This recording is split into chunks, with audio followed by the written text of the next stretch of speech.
I'm making this video before I decide not to, and I don't necessarily want to make it, but I just feel like I have to make it because this is something that needs to be discussed. So, I read Freakonomics recently. Great book. One of the things that he brought up in the book was that the crime wave that was predicted for the 90s and the 70s and 80s, they were predicting the crime would continue to rise, and there's this crime wave that was coming for the 90s, and it's this whole thing, and that never happened. And in the book Freakonomics, the author attributes this to abortion.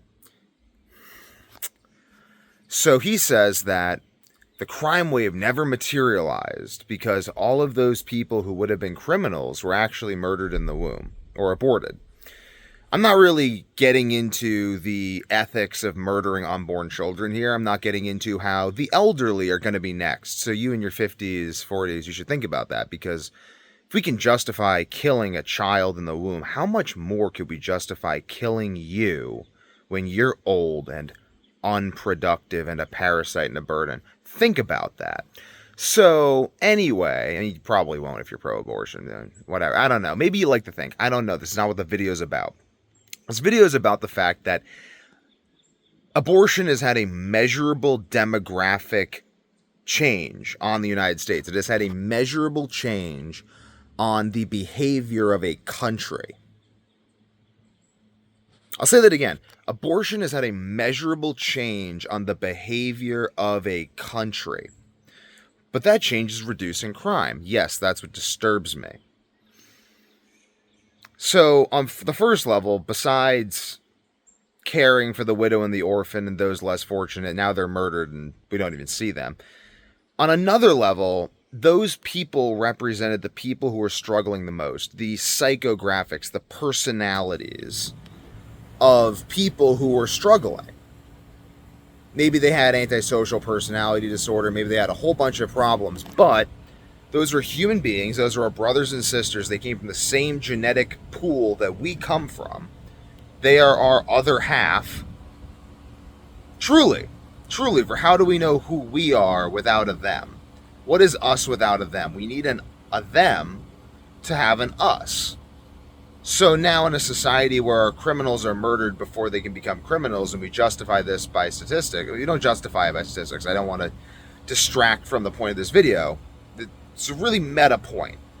Ignore all of my emotional words. They are distracting from the main point of the video. So I'll put that in the title because that's really important. So I'll speak in personal terms. So I was considered disruptive in school because I wanted to read the Odyssey. I wanted to read advanced books in 4th grade. I asked questions. I proved my math teachers wrong numerous times. One time, actually, it's so funny. My 5th grade math teacher was so fed up with how I was just smarter than her that she was like, okay, Devin, if you're so smart, go prove me wrong on the board in front of the whole class. And I did.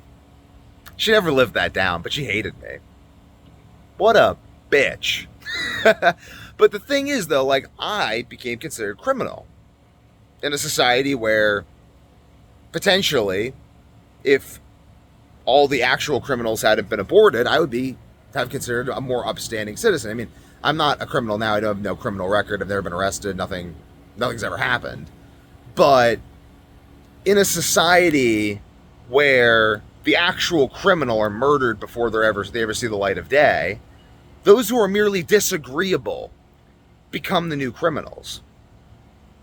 In a society where the criminal aspect is murdered before they see the light of day, we become soft to things like crime. We lack immunity. Our immune system becomes weak. Our police, who everyone knows are the closest thing to criminals, they're just legal criminals, and they'll say this, that skill set between a cop and a criminal is the same, whether you choose to use your powers for good or evil. How much more ineffective are our police going to be in a society where those who might be the most effective police officers are killed before they ever see the light of day? How much more naive will we be as a society to actual threats of criminality and malevolence when those who we have deemed would be the most malevolent are killed before they ever see the light of day? We are, in effect, cutting off that which we would rather not look at.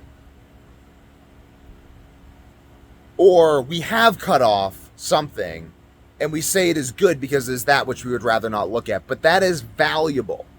It has value. People who commit crime have value. Hermes is the god of thieves. The criminal is a symptom of a disintegrated society, and we do not achieve integration by having him murdered before he sees the light of day, but by becoming aware of what he points out, and having him not point out anything because he isn't here because he was killed is not a solution. That creates an unconscious society that is doomed to destruction, like Carthage. Carthage was very big into child sacrifice. It's the thing to do in Carthage. Go murder your children on the altars of Baal. And Carthage was destroyed by Rome. Rome saw child sacrifice as abhorrent. It is abhorrent. Abortion is child sacrifice. If you don't think so, go look up the definition of the word sacrifice. I didn't say it was religious child sacrifice. I said it was child sacrifice.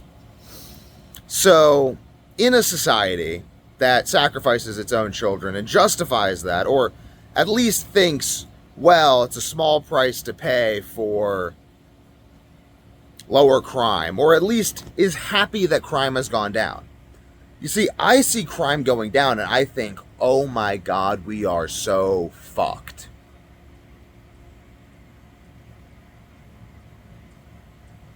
We've killed the people who have the balls to do wrong. And yeah, they cause problems, but they make us able to solve problems. So now we can't solve problems.